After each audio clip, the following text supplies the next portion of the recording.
90 minute से ज्यादा का खिताब था इमरान का लाहौर में। लोगों को बताया कि किस तरह हम इस मुल्क को इस दलदल से निकाल सकते हैं जो इन चोरों ने मुसल्लत कर दी है। क्या इलेक्शन कमीशन सदर पाकिस्तान की तरफ से दी गई तारीख को खुद से तब्दील कर सकता है? पाकिस्तान मुस्लिम लीग नून की हमेशा ये कोशिश रही है अदालतों को मुतनाज़ा बना दें। अदालत ने बड़ा वाज़ेह तौर पर कह दिया कि जज जो है ना वो chief justice master of the roster है। जजेस को गालियां निकाल रहे हैं, उनको बुरा भला कह रहे हैं जो इलेक्शन की बात कर रहे हैं। पनामा के फैसले की कोई जरूरत थी इस जजमेंट में जिक्र करने की, इस अदबी बहस के अंदर? और पनामा के फैसले का बड़ा चूंकि आपने देखा हुआ है कि वो तो बेसिकली मेजॉरिटी जजमेंट 3 मेंबर की थी। इलेक्शन कमीशन ने जो उनके पास रिपोर्ट आई है, जो उन्होंने पेश की है, उसमें तो उन्होंने यही कहा है कि वजारतों की इतनी कैपेसिटी नहीं है कि वो इस वक्त इलेक्शन करा सकें। को अगर आप गौर से पढ़ें तो उसमें तमाम उन्होंने बर्डन डाल दिया है कि जी हम हेल्पलेस हैं और हमें हुकूमत जो सी है वो नहीं सपोर्ट कर रही इस वजूहात पे।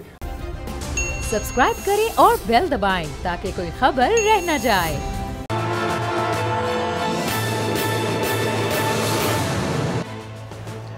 अस्सलाम वालेकुम नाज़रीन, मैं आपका मेज़बान समी इब्राहिम। आप देख रहे हैं प्रोग्राम तजिया। मेरे साथ स्टूडियोज़ में है हमारी को एंकर अलीना इलियास और राजा आमिर अब्बास, लीगल एक्सपर्ट हमारे साथ हैं। और लाहौर से हमें जनाब अज़हर सदीक़ साहब ने भी ज्वाइन किया है, वो भी किसी तारफ़ के मोहताज नहीं है। और मामला सारा आज कानूनी है, लीगल है। थोड़ा सियासत भी डिस्कस करेंगे। आज जिस बेदर्दी के साथ इमरान खान साहब की गाड़ी को तोड़ा गया, कुछ लोगों को गिरफ़्तार किया गया, धक्के दिए गए, हर तरफ पुलिस ही पुलिस थी, कोई वर्कर लेके नहीं आए इमरान खान साहब। लेकिन जिस तरीके से ये सब कुछ किया गया तो बड़ा ये एक अफसोसनाक मामला, इस पर हम बात करेंगे। लेकिन सबसे पहले supreme court of Pakistan. Supreme court of Pakistan में आज समाअत हुई और ये वो पटिशन थी जो दाखिल की पीटीआई ने, जो ज़फ़र अली शाह साहब नून लीग के साबका लीडर हैं उन्होंने भी। और वहाँ पर आज जो समाअत हुई उसमें चीफ जस्टिस ऑफ पाकिस्तान ने जो गुफ्तगू की, उन्होंने कौम को यकीन दिलाया। मैं भी वहाँ पर कमरे अदालत में मौजूद था, राजा आमिर अब्बास भी मौजूद थे। तो उन्होंने आज ये बात कही वहाँ पर कि आइन जो है उसकी रूह के मुताबिक उस पर अमल दरामद कराना ही सुप्रीम कोर्ट ऑफ पाकिस्तान की मंशा है, यही हमारा मकसद है। और इलेक्शंस के लिए ज़रूरी है कि माहौल साजगार हो। और उन्होंने अटॉर्नी जनरल से कहा, अली ज़फ़र से कहा कि आप अपनी जमात के लोगों को ये बात समझाएं और कोई अपनी एश्योरेंसेस दें। लेकिन जो मैं समझा इस बात को, ज़्यादातर जो एड्रेस था जनाब बंदयाल साहब का वो हुकूमत की जानिब था, इसलिए कि इस वक्त कुछ करने की पोजीशन में तो वो टोला है जो बरसरे इक़्तिदार है। और वो क्या कह रहा है कि अब इमरान खान रहेगा या हम रहेंगे, और फिर ये इसमें कुछ नहीं देखता कोई बंदा कि ये कोई जमहूरी है या गैर जमहूरी है। और वो जो मरियम औरंगज़ेब साहिबा हैं, वो क्योंकि ख़ातून है इसलिए मैं कोई बात नहीं कहता, वो कह रही हैं कि जो 10 नुकात दिए इमरान खान ने उसके जवाब में 10 चपेड़ें। अब ये गुफ्तगू का लेवल है, इससे ज़्यादा घटियापन, इससे ज़्यादा मैंने जो नीच हरकतें हैं या जो नीच किस्म की जो गुफ्तगू है, मैंने अपनी ज़िंदगी में किसी सियासतदान से नहीं सुनी। जिस तरह की ये गुफ्तगू इन्होंने की है इमरान खान के, 90 मिनट से ज़्यादा का खिताब था इमरान का लाहौर में, और एक भी उन्होंने किसी लीडर का नाम लेके बात नहीं की। सिर्फ एक प्लान दिया, एक प्रोग्राम दिया, लोगों को बताया कि किस तरह हम इस मुल्क को इस दलदल से निकाल सकते हैं जो इन चोरों ने मुसल्लत कर दी है, जो पाकिस्तान के ऊपर, जो पाकिस्तान की इकॉनमी पर, पाकिस्तान के इस वक्त जो हालात हैं इस पर उन्होंने जो कुछ भी किया। फिर जलसे के हवाले से बड़ी गुफ्तगू, जलसा छोटा है, जलसा बड़ा है। अगर आप ये बताना चाहते हैं ये जलसा छोटा कह करके इमरान खान की मकबूलियत ख़त्म हो गई है या लोग इमरान खान का साथ नहीं दे रहे, तो इलेक्शन करवा दें। आप भाग क्यों रहे हैं, आप डर क्यों रहे हैं, और करवा दें इलेक्शन। आपके लिए तो बड़ी खुशी की बात है कि इमरान खान की पॉपुलैरिटी कम हो गई है, आएँ मुकाबला कर लें और देख लें। बहरहाल, लेकिन आज जो सुप्रीम कोर्ट ऑफ पाकिस्तान में जो कुछ हुआ उससे एक जो सवाल फ्रेम हुए, उससे ऐसा लगता है कि सुप्रीम कोर्ट पाकिस्तान में लोगों के हकूक़ के लिए और आइन के तहफ़्फ़ुज़ के लिए जो उसका काम है वो करने के लिए तैयार हैं। इस पर हम बात करेंगे। और एक मैं आज कुछ मीडिया चैनल्स पर बड़ी गुफ्तगू हो रही है, दो इख्तलाफी जो जजेज़ हैं मंसूर अली शाह साहब और जाफ़र मंदोखेल, उनका जो जमाल मंदोखेल सॉरी, उनका जो फ़ैसला है जिसकी मेरे नज़दीक इससे ज़्यादा कोई हैसियत नहीं कि उस पर आप एक एकेडमिक डिस्कशन कर सकते हैं।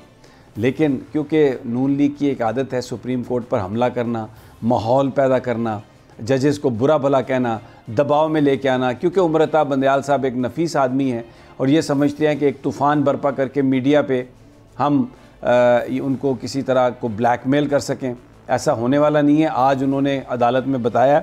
मैं सिर्फ एक मुख्तसर एक बात कहूँगा कि जो सबसे पहले अज़ खुद नोटिस जिसका जो बेंच बना था वो 9 मेंबर बेंच था, 9 जजेस थे उसमें, और ये मेरे पास है, ये 9 मेंबर बेंच और उसके पूरे साइन भी हैं। उन्होंने समाअत की और उसके बाद उन्होंने फ़ैसला किया और चीफ जस्टिस साहब को रेफ़र किया। ये उसकी एक लाइन है, the matter is referred to the honourable chief justice for reconstitution of the bench. ये इस पर ये मैं दिखा रहा हूँ, सब के 9 लोगों के दस्तखत हैं। उसके बाद एक 5 मेंबर बेंच बना जिसने ये सारी समाअत की और फिर उसके बाद उस बेंच ने 3-2 मेजॉरिटी से एक डिसीजन किया और ये फ़ैसला अदालत में पढ़ के सुनाया गया बाई मेजॉरिटी ऑफ 3-2, जिसमें सैयद मंसूर शाह और जमाल ख़ान मंदोखेल ने डिसेंडिंग उनके नोट थे। लेकिन उन सारे नोट्स में कहीं भी ये नहीं था कि जो पहले जजेस के फ़ैसले हैं वो भी इसमें शामिल होंगे और ये 4-3 का फ़ैसला है। दौरान समाअत कहीं भी किसी जज ने ये नहीं उठाया, ना मंसूर अली शाह साहब ने ये मुद्दा उठाया, ना जमाल खान मंदोखेल ने, बिल्कुल कुछ नहीं, कोई बात नहीं हुई। लेकिन आज ज़ाहिर है कोई इसमें हिकमत होगी, बड़ा एक कोइंसिडेंस भी हो सकता है। 27 सफ़े का जो इख्तलाफी फ़ैसला है वो आज रिलीज़ किया गया और उसमें चीफ जस्टिस के हवाले से, उनके सुओ मोटो के हवाले से, उनके बेंच बनाने के इख्तियार के हवाले से, और फिर उसमें एक बात कही गई है कि पार्लिमान जो है वो फ़ैसला करेगी। ये वही बात है जो राना सनाउल्लाह कह रहे थे कि पार्लिमान मौजूद है। हालांकि ये लूली लंगड़ी पार्लियामेंट है, इसमें सबसे बड़ी जमात ही नहीं है, इसमें कोई शक नहीं कि पार्लियामेंट गाइडलाइन दे सकती है, लेकिन उसके लिए आपको 2/3 मेजॉरिटी चाहिए, वो वोट नहीं है। तो ये इस फैसले में भी ये है कि पार्लिमान है। राना सनाउल्लाह साहब भी कह रहे हैं पार्लिमान है, पार्लिमान का इजलास भी जारी है, वो जो लूली लंगड़ी पार्लिमान है जिसमें कुछ लोटे हैं, कुछ अस्तावे हैं, कुछ इस किस्म के लोग हैं। तो वो अदलिया पर उन्होंने बर्पा किया हुआ है एक तनकीद उन पर। राजा आमिर अब्बास, मैं माफ़ी चाहता हूँ कि मैंने कुछ ज़्यादा टाइम लिया, लेकिन मैं ये बातें करना चाह रहा था। आज आप मौजूद थे कमरे अदालत में, जो आज का जो माहौल है उसमें जो मुझे नज़र आया उसमें तो ये नज़र आया कि ये इसी हफ्ते मुझे लगता है कि फ़ैसला हो जाएगा और जजेस जो हैं उन्होंने ये कहा है कि हम कोई जो रेलेवेंट चीज़ें हैं उसी को सुनेंगे और बाकी हमें इसमें कुछ नहीं चाहिए। आज की हियरिंग, व्हाट डू यू से?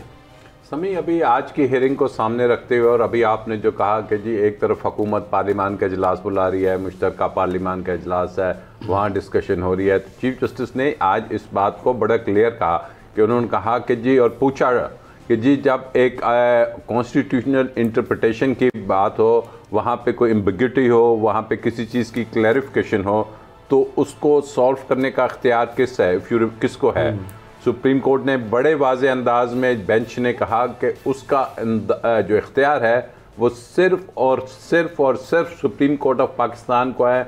फाइनल आर्बिटर हैं, सिर्फ वो ही फैसला कर सकते हैं। आपने अभी कहा ना कि पार्लिमान कर ले, फैसला आएगा। अगर पार्लिमान समझता है कि फैसला ये जो सा है हम नहीं मानते, तो 2/3 की मेजॉरिटी चाहिए उस फैसले को ख़त्म करें, ठीक है, या आइन में तरमीम करें। लेकिन उसमें भी जो पर्सन स्पेसिफिक लेजिस्लेशन है वो आइन में वो तरमीम भी एक्सेप्टेबल नहीं है। अगर किसी फैसले को अंडू करने के लिए तरमीम करेंगे, that is not acceptable. Person specific के अलावा जो असल चीज़ है, जो इसकी मेन स्ट्रक्चर है हमारे आइन पाकिस्तान का, और जो ऑब्जेक्टिव रेजोल्यूशन आर्टिकल 2 है, उसके तहत आप इसकी बेसिक खदोखाल को चेंज ही नहीं कर सकते। और बेसिक खदोखाल इसके पार्लिमानी जमहूरियत है, आज भी बात हुई, और पार्लिमानी जमहूरियत पार्लियामेंट के बगैर नहीं हो सकती। और पार्लियामेंट को खाली रखना इतना अरसा, ये पहली जजमेंट में भी आया और आज भी बात हुई कि पार्लियामेंट को खाली नहीं रखा जा सकता, क्योंकि वहाँ विल ऑफ द गवर्नमेंट जो सी है, जो हमारे प्रीएम्बल में लिखा हुआ है कि जो सोवरेनिटी है जो ये अल्लाह ताला के बाद अवाम के ज़रिए चलेगी और अवाम रूल करेंगे, और उस अवामी रूल को सबोटाज करने के लिए असम्बलीज को खाली रखा जा रहा है। और जहाँ तक ये बात आ गई कि जी 2 का एक तफसीली फैसला आ गया, this does not matter at all, this is crystal clear, इसमें कोई ऐसा इबाम नहीं। 5 जजेस का फैसला था, उनका जो फैसले का ऑपरेटिव पार्ट है इन 2 का वो पढ़ लीजिए, और बाकी वो डिटेल जजमेंट में भले से जो कुछ लिखते रहे, एकेडमिक डिस्कशन है वो। हाँ डिस्कशन है, उसका कोई मानी नहीं। अच्छा जी अजहर सदीक साहब, एक तो ये जो एकेडमिक डिस्कशन इस दफ़ा छेड़ी गई है, कुछ लोग ये कहते हैं कि जिस तरह पहले सजाद अली शाह साहब पर हमला किया गया था, अब ये जनाब उमर अताब बंदयाल साहब पर हमला है और उनको प्रेशर में लाने की बात की जा रही है, क्योंकि वो एक बड़े मरंज शख्सियत हैं और बहुत ही संजीदगी से चीज़ों को लेते हैं। दूसरा, आज जो सवाल उठाए गए हैं कि क्या इलेक्शन कमीशन सदर पाकिस्तान की तरफ से दी गई तारीख को ख़ुद से तब्दील कर सकता है, उन्होंने क्या जो तरीका अपनाया क्या वो सही है, और जो इलेक्शन माजी में जिस वक्त हुए पोस्टपोन तो उस पर तो कंसेंसस था, सारे स्टेक होल्डर्स मुत्तफिक थे, आज ये सूरत हाल नहीं है। और ये आपको किस तरफ जाती हुई नज़र आ रही हैं चीज़ें? बहुत शुक्रिया समी इब्राहिम साहब। अदालतें कल भी अहम थी, आज भी अहम है और आने वाले दिनों में भी बहुत अहम होगी। मैं बड़े अरसे से ये बात कहता आया हूँ। जो बात समझने वाली है, पाकिस्तान मुस्लिम लीग नून की हमेशा ये कोशिश रही है अदालतों को मुतनाज़ा बना दें, और उसके लिए देखिए हैरान कुन बात है कि जो बातें वो कह रही है हमारे अदालती अकलीती फैसले भी वो बोले, ये हैरान कुन बात है। उसमें चाहे हुदैबिया का केस हो, चाहे पानामा के बाद में हवाले के जजमेंट के अपना सेट असाइड करने वाली बातें हों, या ये जो अक्सरियती फैसला आया है, यानी 2 जजों ने बड़ी तहकीक करके वो एक अदबी बहस, एक मुकाला लिख दिया। अच्छा, वो मुकाला खुद ही सुप्रीम कोर्ट के फैसलों की खिलाफ वर्जी है, आर्टिकल 189 की खिलाफ वर्जी, और किसी की स्टेज के ऊपर हो सकता है ये मामला जुडिशल काउंसिल भी जा सकता है। मैं आपको, अगर आपको थोड़ा सा याद हो और तारीख के जरोके में अगर मैं आपको ले जाऊं, उसे बहुत सी चीजें बड़ी वजाहत के साथ सामने आ जाएंगी। आपको अगर याद हो, जस्टिस काजी फाजिसा का केस था जी। जस्टिस काजी फाजिसा के केस में ये एतराज उठाया गया कि जनाब बेंच जो है, इतना बेंच होना चाहिए, दरखास्त दायर की, इस पे 5 मेंबर बेंच बैठा, और ये रिपोर्टेड जजमेंट है PLD 2022 सुप्रीम कोर्ट 306। इसमें honourable chief justice Umar Ata Bandial साहब, justice Ijazul Ahsan, justice Munib Akhtar, justice Qazi Mohammad Amin और जस्टिस मोहम्मद अली मजर। 26 अगस्त 2021 डेट नोट कर लीजिएगा जी। ऑनरेबल एक्टिंग चीफ जस्टिस उस वक्त जी। अदालत ने बड़ा वाज़ेह तौर पर कह दिया कि जज जो है ना, वो chief justice master of the roster है, बेंच उसने बनाने हैं, उसने तकसीम करने हैं। आज एक मैं हैरान हूं कि वो पॉलिसी होनी चाहिए सुओ मोटो। भैया अब इतने अरसे से जुरिस्प्रूडेंस तय हो गई हुई है, 184(3) में क्या होना है, कोई जरूरत नहीं है उसमें छेड़ने की। हाँ, अगर कोई पार्लियामान बैठ के 2/3 से कोई तब्दीलियां करती है तो वो एक अलग बात है। इस स्टेज के ऊपर इस बहस छेड़ने का, और टाइमिंग देखे ना, यानी ये फैसला पहले भी तो आ सकता था 2 जजेस का, ये आज ही क्यों आया? 27 सफ़े हैं, कोई हिकमत होगी कि आज ही के दिन इसे रिलीज किया गया? बस यही तो समझने वाली बात है ना, कि अगर मरियम नवाज का बयानिया, सफदर का बयानिया पढ़ें, अपना अटॉर्नी जो हमारे अपना वजीर कानून है उसका बयान पढ़ें सामने, तो चीजें समझ में आ जाती है। मैं इससे आगे लेके चलता हूँ आपको चीजें। एक तो बड़ी वाज़ेह बात है कि ये जो फैसला है ये nullity in the eyes of law है। मैं नलिटी कह रहा हूँ, नॉनेस्ट कह रहा हूँ। 2 मेंबर बेंच की हैसियत है ही कोई नहीं, यानी उसमें एक अजीब नोवेलिटी हमने देखी है। और मैं तो चूंकि आज भी सुप्रीम कोर्ट लाहौर रजिस्ट्री में बहस में सारी, चूंकि शेख रशीद साहब को मैं रिप्रेजेंट कर रहा हूँ, और आज जो जस्टिस जमाल मंदोखेल ने जो सवाल उठा लिए हैं सारे जवाब है उसके अंदर। लाहौर हाईकोर्ट इस वक्त कोई चीज पेंडिंग नहीं है, खत्म हो चुका है लाहौर हाईकोर्ट में। लाहौर हाईकोर्ट में कोई चीज ज़ेर-ए-इल्तवा नहीं है। और मुझे याद है 23 वाला जब 9 रुकनी बेंच बैठा, 9 रुकनी बेंच का आपस में, अच्छा 9 रुकनी बेंच से पहले मैं आपको लेके जाऊंगा जस्टिस इजाजुल हसन और जस्टिस सईद मुज़ार अली अकबर नकवी साहब के फैसले की तरफ। ये फैसला है, ये मैं साथ इसलिए बता रहा हूँ लोग नोट रख लें, CP नंबर है 3988, और ये फैसला है 16 फरवरी का। इसमें जब वो ट्रांसफर पोस्टिंग की बात आई तो अदालत ने कहा 90 रोज के अंदर इलेक्शन करानी है। ये क्या हो रहा है? अदालत ने सवाल उठाए और अदालत ने 2 जजेस ने कहा कि इसमें सुओ मोटो होना चाहिए। फिर 2 जजेस ने फैसला कर दिया कि सुओ मोटो लेना है। अगर मान ले कि 2 जजेस ने कह दिया कि सुओ मोटो नहीं हो सकता तो 2 और 2 बराबर हो गए, माइनस हो गए, और 3 और 2 5 अगर लिया जाए तो 3 फिर भी मेजोरिटी का फैसला है। यानी अगर आप मैकेनिक्स में भी अगर जाना चाहें और इसी चीज को सामने रखते हो जो समझने वाली बात है। अजहर साहब, ये तो बेंच ही मुख्तलिफ है ना, इसमें तो आप जा ही नहीं सकते। इसमें एक रेफरेंस दिया गया पनामा पेपर का जो फैसला था, उसमें ये दोनों जजमेंट्स मेरे सामने हैं। एक जजमेंट जो है ये 20/4/2017 की जजमेंट है, जो 5 जजेस और उसमें आसिफ सईद खान खोसा और गुलजार साहब की जो जजमेंट थी वो एक तरफ थी और 3 जजेस एक तरफ थे। By a majority of 3-2 Asif Saeed Khan Khosa and Gulzar Ahmed J वो डिसेंट कर रहे थे। वही बेंच के जो बाकी 3 जजेस थे उन्होंने कहा कि हमें फर्दर इन्वेस्टिगेशन चाहिए।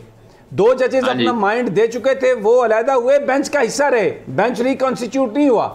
फिर 28/7/2017 को उन 3 जजेस ने फैसला दिया, तो वो फैसला मिला के पढ़ा गया 2 जजेस के साथ, क्योंकि वो बेंच नया नहीं बना था, क्योंकि वो कंटिन्यूएशन थी और उसमें JIT उन 3 जजेस ने बनवाई थी। लेकिन ये जो मामला है इसमें 9 मेंबर बेंच ने शुरू किया, 9 के 9 ने फैसला करके मामला भेज दिया चीफ जस्टिस साहब को, उन्होंने उस पर 5 मेंबर बेंच बना दिया।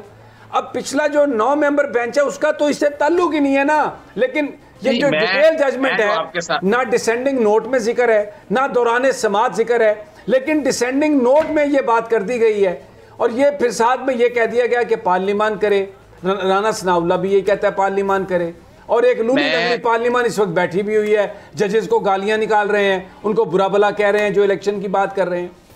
अजहर सदीक अच्छा, मैं समी साहब ये हकायक मैं इसी तरफ लेके जा रहा हूं। अब देखें, इसी 2 रुकनी बेंच के फैसले में अगर चीजें देखे जाए तो ये बातें वो राना सनाउल्लाह और ये सारे कर चुके हैं। यानी ये सारा कुछ क्या पनामा के फैसले की कोई जरूरत थी इस जजमेंट में जिक्र करने की, इस अदबी बहस के अंदर? और पनामा के फैसले का बड़ा चूंकि आपने देखा हुआ है कि वो तो बेसिकली मेजॉरिटी जजमेंट 3 मेंबर की थी। 2 ने कहा डिस्क्वालीफाई, 3 ने कहा बिल्कुल ऐसे ही कि इन्वेस्टिगेशन करे। इन्वेस्टिगेशन हुई, फिर वो 3 मेंबर बेंच बैठा, 3 मेंबर बेंच ने कहा कि डिस्क्वालीफाई करते हैं और इन्वेस्टिगेशन भी होती है। अब वो फाइनल जजमेंट है। अब ये जो नॉवेलिटी दी जा रही है कि 3 और 2 का न्यूमेरिक्स का फिगर, ये देखें, ये एक अच्छा रवायत नहीं, ये एडमिनिस्ट्रेशन ऑफ जस्टिस के खिलाफ है। मैं जो बात कहना चाह रहा हूं, और आज भी अगर देखें 5 मेंबर बेंच था, 5 मेंबर बेंच में से जस्टिस जमाल मंदोखिल ने जो सवाल उठाए हैं उनका जवाब शेख रशीद साहब की पिटीशन में मौजूद है। और आज 5 का 2-3 सफ़े का फैसला आ गया है, 3 सफ़े का फैसला अपलोड हो गया है और अदालत ने नोटिस कर दिए, फंडामेंटल इंपॉर्टेंस का सवाल का जिक्र भी कर दिया, और अब तो बात खत्म हो गई। पिछली डिबेट सारी खत्म हो गई है, उसका इससे कोई ताल्लुक नहीं है।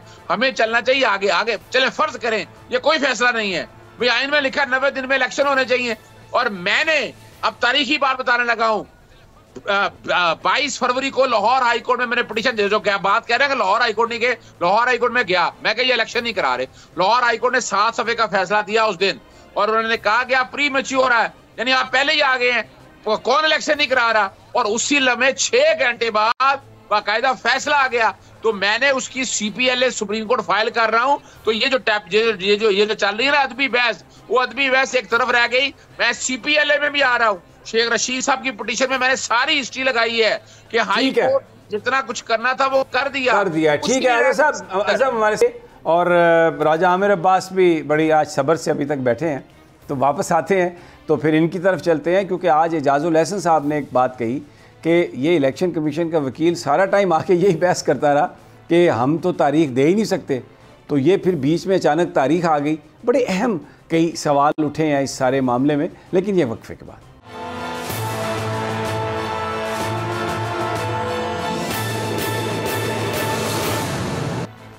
वेलकम बैक नाजरीन। जिक्र हो रहा है आज सुप्रीम कोर्ट में बड़ी इंपॉर्टेंट हियरिंग कल फिर होगी, नोटिस हो गए। अब देख रही है पूरी कौम। इमरान खान साहब कह चुके हैं कि पूरी कौम सुप्रीम कोर्ट के साथ है।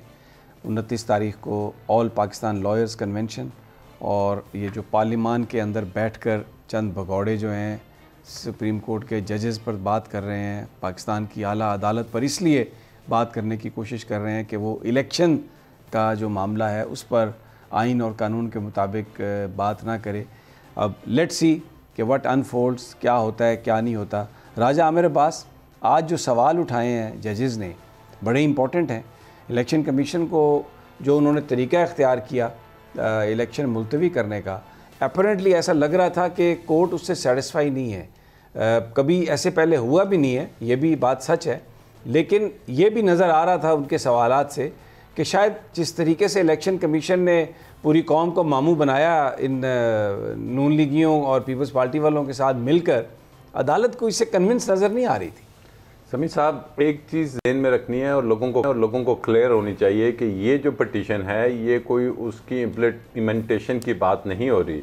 ये एक फ्रेश पिटीशन है, आइनी पिटीशन है, जिसमें बेसिकली चैलेंज किया गया है कि क्या जौन सी इलेक्शन कमीशन ऑफ पाकिस्तान है वो सदर ममलिकत जब कोई तारीख दे सकते हैं तो उसे एनल कर सकती है, उसे ख़त्म कर सकती है।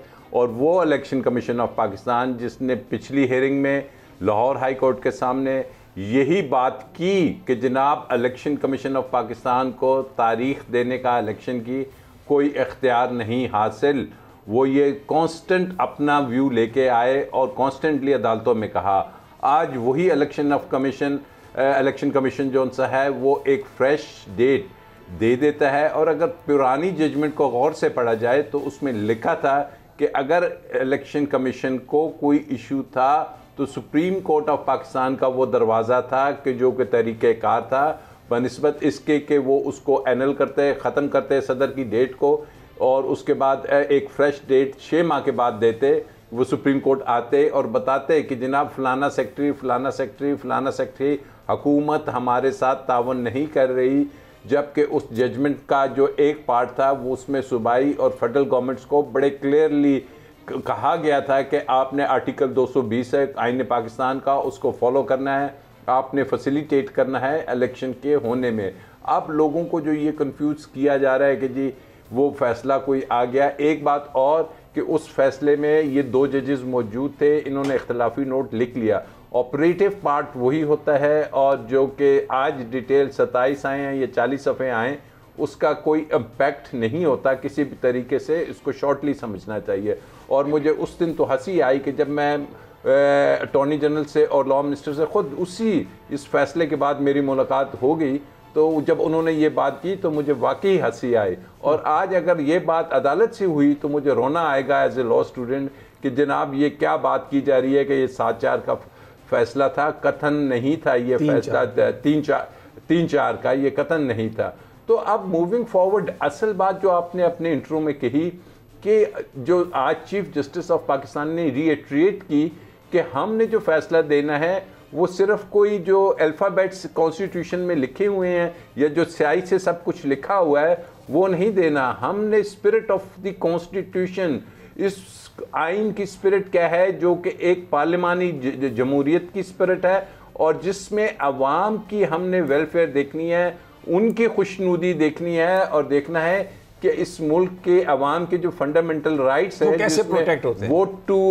वोट का एक इस्तेमाल करना और अपनी मर्जी की मुकन्ना का सिलेक्ट करना, ये एक बेसिक राइट है। तो दिस इज़ द क्वेश्चन। ये तमाम बातें जो की जा रही हैं ये वही बातें हैं जो हुकूमत या पीडीएम करा रही है, सिर्फ और सिर्फ इस वजह से कि वो इलेक्शन को क्यों डिस्प्यूटेड बनाना चाह रही है, वो उनको अपनी हार नज़र आती है। और आज सुप्रीम कोर्ट ने जब ये बात की है ही दोनों फ्री कैंप से कि जनाब आपने एक बड़े कंड्यूसिव हालात में, एक ऐसे हालात में इलेक्शंस की जानिब बढ़ना है जिसमें ये जो आप डैगर्स ड्रॉन हुए हैं एक दूसरे का गला काटने के लिए, इसको काम डाउन करना है और आगे बढ़ना है। अच्छा, इसमें राजा साहब सुप्रीम कोर्ट मुकम्मल तौर पे चाह रही है कि इलेक्शंस जो से हैं आईनी तरीक़ेकार के मुताबिक 90 दिन या जो ब्रेवेस्ट क्लोजेस्ट टाइम है। अच्छा, एक मेरा सवाल है। जी सर, मुझे ये समझ आई जब वो कह रहे थे, अटॉर्नी जनरल को भी उन्होंने कहा, अली ज़फ़र साहब से भी कहा, तो जो ज़्यादा ओनस होता है, ज़्यादा जो रिस्पॉन्सिबिलिटी है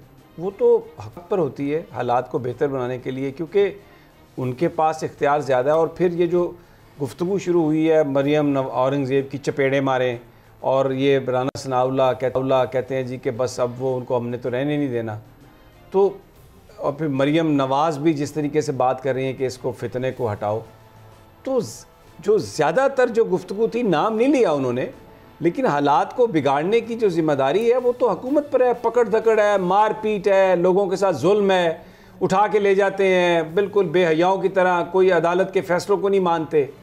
तो ज़्यादातर तो जो उनकी गुफ्तगू थी वो हुकूमत के लिए थी। बिल्कुल आपकी दुरुस्त ऑब्जर्वेशन है समीर, और बात यही है कि जब दोनों साइडों को उन्होंने कहा तो एक साइड पे हमने देखा कि जी क्या इमरान खान साहब का क्या मौक़िफ़ है। उनका मौक़िफ़ जो सामने आया वो एक 10 नुकाती उनकी जो परसों की तकरीर थी उसमें कि जी ये मेरा फ्यूचर का इस मुल्क के लिए, इस मुल्क के लोगों के लिए ये प्रोग्राम है। दूसरी तरफ उन्होंने देखा कि जी जो गवर्नमेंट है जिनको आज कहा गया उनकी तरफ से क्या प्लान आया। वो प्लान आपने अभी नाम लिया राना सनाउल्लाह का, कि उसने अपने उस इंटरव्यू में क्या बात की। उसने कहा जी या हम रहेंगे या ये रहेंगे। दिस इज़ एब्सोल्युटली कि ये स्टेटमेंट अगर एक इंटीरियर मिनिस्टर जिसकी सबसे ज़्यादा जिम्मेदारी होती है उसकी तरफ से आता है, तो इट मीन्स कि ये इलेक्शन करवाने की या आइन के मुताबिक चलने की बात नहीं, धौंस धमकी ज़बरदस्ती की बात है, जिसको ऑब्वियसली जो इस आइन के कस्टोडियन हैं वो सुप्रीम कोर्ट ऑफ पाकिस्तान है।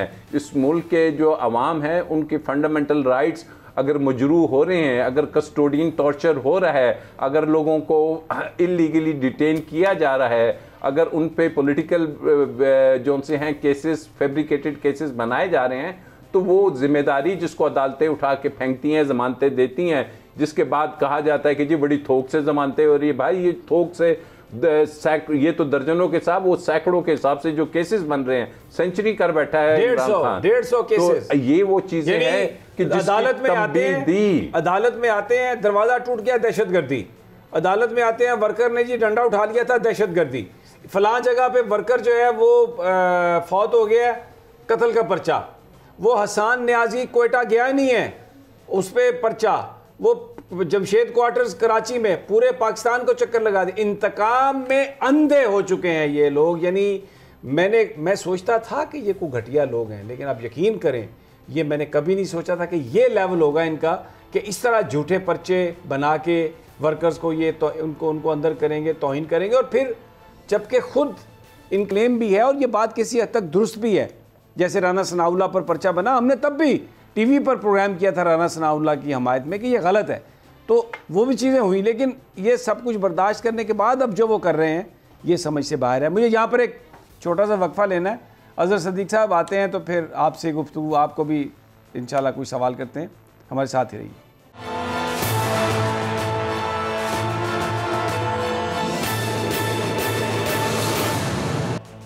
वेलकम बैक नाज़रीन। अज़हर सदीक साहब, आज एक और मामला भी था, आप भी थे अदालत में, निगरान हुकूमत का मुस्तकबिल। आपकी एक पिटीशन जो है वो तो मेरा ख्याल है वहाँ से लाहौर हाई कोर्ट ने उसको फारिग कर दिया, लेकिन सुप्रीम कोर्ट में आज ये बात आई कि 90 दिन के लिए है, तो अगर ये इलेक्शन आगे ले गए हैं तो ये एक दिन भी 90 दिन से ज़्यादा ये निगरान हुकूमत, इसकी कोई कानूनी आइनी हैसियत नहीं है। तो लगता है कि ये मोहसिन नकवी साहब के बाद अब दिन थोड़े ही रह गए। लाहौर हाई कोर्ट में शेख रशीद साहब की तरफ से दायर की थी, वहां एक सवाल जो अभी रहता है वो मैं आगे चैलेंज कर रहा हूं। वो सवाल बड़ा सिंपल सा है, जजेस अपॉइंट होने हो, अटॉर्नी जनरल हो, वो तो एक ही बंदा अपॉइंट होना है। यहाँ 4 लोग हैं, 4 लोग में से बेस्ट ऑफ बेस्ट चुनना है। तो अपना मोहसिन नकवी साहब पहले दिन से, आप हर कोई कह रहा था कि ये बनना है, तो इलेक्शन कमीशन को नजूमी बन गया, इल्हाम हो गया, जैसे उन्होंने भी 8 अक्टूबर का कह दिया कि 8 अक्टूबर को सारा कुछ ठीक होगा। और ये सवाल मैं पहले दिन से कर रहा हूं कि 112 आर्टिकल 224 रख रहे, ये होना ही 90 दिन के लिए है। जब आपने इलेक्शन ही 8 अक्टूबर को ले गए, 90 दिन से आप आगे ले गए, तो एक दिन भी इस वक्त एक दिन भी निगरान हुकूमत रह नहीं सकती है। और कमाल की बात यह है कि आर्टिकल 112 में लिखा हुआ है कि पहले पोल डे देंगे और उसके बाद निगरान कैबिनेट आएगी। अपना खैबर पख्तूनख्वा में तो पोल डे दी नहीं, निगरान काबीना आ गई। वो तो पहले दिन से ही निगरान काबीना अपना फर्क है। और यहाँ क्या होना है अब, यहाँ ये नहीं कि असेंबलियां रिस्टोर हो जानी है। यहाँ पंजाब के अंदर परवेज लाई साहब वजीर आला आज भी परवेज लाई मेरी नजर के मुताबिक वापस आ चुके हैं, क्योंकि जब ये मामला 90 दिन का आगे चला गया है तो निगरान हुकूमत इस वक्त कोई नहीं है।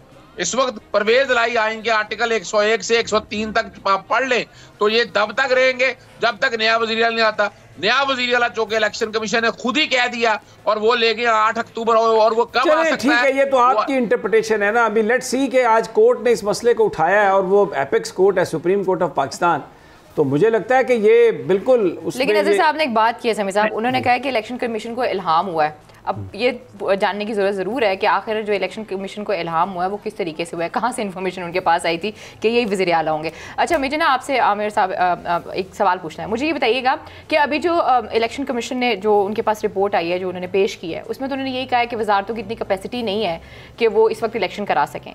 अब वो वज़रा को बुलाएंगे या चीफ एग्जीक्यूटिव को बुलाएंगे जो कि वज़ीर आज़म है हमारे? बड़ा अलीना पर्टिनेंट क्वेश्चन है आपका, क्योंकि अगर जो इन्होंने एक hukamnama election commission of Pakistan ने इशू किया है उसको अगर आप गौर से पढ़ें तो उसमें तमाम उन्होंने बर्डन डाल दिया है कि जी हम हेल्पलेस हैं और हमें हुकूमत जो सी है वो नहीं सपोर्ट कर रही इस वजूहात पे। कल जब वो इलेक्शन आएंगे सुबह तो उनसे जब ऑब्वियसली 2 पॉइंट होंगे कि एक तो आईनी तौर पे वो कर ही नहीं सकते थे, डेट दे ही नहीं सकते थे। उसके अलावा जो रीजनिंग दी है उन्होंने कि इन वजूहात की बिना पे, उसमें वजीर आजम साहब को तो पहले भी हदायत दी हुई थी। ज़हन में रखिए कि ये जजमेंट सिर्फ इलेक्शन कमीशन ऑफ पाकिस्तान के लिए नहीं थी, इसमें फेडरल और सूबाई हुकूमतों को आर्टिकल 220 का हवाला दे के कहा गया था। और दोबारा कल उनसे अगर वजीर आजम साहब से कहा जाता है कि जनाब अगले दिन फिर पेशी है और आप ये जो इनकी रिक्वायरमेंट्स है पूरी करते हैं तो करके आ जाइए, हमारा ये जजमेंट है, तो मुझे लगता है कि अब अगर हुकूमत ने दोबारा ये बात की जिसकी आइन में कोई गुंजाइश नहीं कि कोई ऐसी रीजनिंग की बुनियाद पे, आज इसीलिए उन्होंने बात की कि अगर बीबी शहीद की वजह से अगर इलेक्शंस नहीं हुए तो वो एक रीजनिंग थी। लेकिन क्या पैसे ना होना या पुलिस कच्चे में ऑपरेशन कर रही है और वो आके सिक्योरिटी फराहम नहीं कर सकती, तो ultimately this might lead towards के जो हुकूमत है वो कंटेम्प्ट के उस तरफ जा रही है कि अगर वज़ीर आज़म ने ये चीजें नहीं दी तो फिर हमको नजर मुझे आ रहा है कि फिर तौहीन अदालत की तरफ बढ़ा जाएगा। ऑब्वियसली जी अजहर। अच्छा देखें, 2 बातें, आप उसका फैसला सारा पढ़ लें। आइन के आर्टिकल 220 का इस्तेमाल नहीं किया, उन्होंने काबीना के फैसलों का जिक्र कर दिया है, यानी उन्होंने इलेक्शन कमीशन ने खुद ही वफाकी काबीना को इन्वॉल्व कर लिया, सिर्फ वजीर आजम नहीं काबीना भी। और एक बड़ी मजेदार बात है, मुज़ाका खेज है, IMF का जिक्र किया, IMF ने प्रेस रिलीज दे दी कि हमारा कोई ताल्लुक नहीं। फिर 8 तारीख को इजलास हो रहा है, एक इल्हाम और बताने लगा हूं इलेक्शन कमीशन के नजूमी होने का। वो जिक्र करते हैं कि 8 अक्टूबर को इजलास हुआ और कोई 16 तारीख को कोई धमाका हुआ है, उसका जिक्र 8 तारीख को कर दिया उन्होंने। और ये तो तहकीक करनी पड़ेगी कि इलेक्शन कमीशन के पास कहां से ये इन्फॉर्मेशन आ गई कि 8 तारीख को इन्हें पता था कि 16 तारीख को फलां जगह पर ये होना है। तो फैसला सारे का सारा अगर देखा जाए वो नलिटीज है और वो साबित करता है कि इलेक्शन कमीशन मौजूदा हुकूमत के साथ मिला हुआ है। ये बदनीति शामिल है और तौहीन अदालत के जिम्मे में भी जहां आता है वहां ये भी देखना पड़ेगा कि आर्टिकल 4 तोड़ा, आर्टिकल 5 तोड़ा, इन्होंने हलफ तोड़ा। मैं तो इस इलेक्शन कमीशन को जाता हुआ भी देख रहा हूं कि इलेक्शन कमीशन सस्टेन नहीं कर सकेगा कि उन्होंने जो बातें कही हैं वो आइन तोड़ने की। फिर पोल डे का मैं तो जो कि गवाह हूं, intra court appeal Lahore high court में फाइल की, उन्होंने कहा हम पोल डे नहीं दे सकते, सुप्रीम कोर्ट में भी यही कहते रहे। तो आज कैसे पोल डे का ख्याल आ गया? तो आइन तो खुद उन्होंने तोड़ दिया, तौहीन अदालत भी एडमिटेड है ये बात। ठीक हो गया, बहुत शुक्रिया अजहर साहब और राजा आमिर अब्बास। इंशाल्लाह कल फिर होती है तज्जियों और ख़बरों के साथ। तब तक आप देखते रहिए बोल न्यूज़। अल्लाह निगहबान।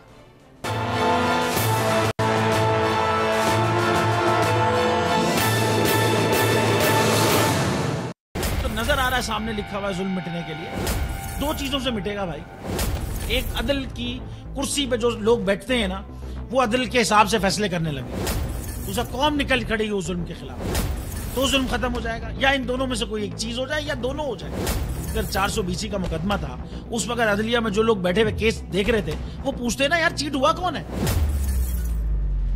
जब उनको दिखता कोई चीट नहीं हुआ, केस खत्म कर देते। तो जालिम जुल्म कर ही नहीं पाता। 9 जजेस ने नोट बिफोर किया मेरे केस को यार, 1.5 साल चला। शख्सी जमानत का केस, सेम केस इस्लामाबाद में कर दिया। एक ही इल्जाम पे 2 केस हो नहीं सकते भाई। मतलब 60 दिन का वक्त होता है, 102 दिन के बाद मैं जीत गया, केस बरी हो गया, 102 दिन के बाद अपील फाइल की, एक्सेप्ट कर ली। नहीं करते ना एक्सेप्ट, खत्म हो जाता ना जुल्म यार। भरी अदालत में मुझे बरी कर दिया, फिर पता नहीं क्या हुआ 2.5 घंटे बाद का नोट बिफोर। मैं नहीं सुनता ये केस, खड़े रहते अपने फैसले पे। मिट जाता जुल्म। अल्लाह ताला ने बिठाया इस इन कुर्सियों पे इनको यार, ये अल्लाह ताला की तरफ से फैसले करने हैं। तो या तो ये फैसले आएंगे, जुल्म मिट जाएगा, या कौम खड़ी हो जाएगी जुल्म के खिलाफ।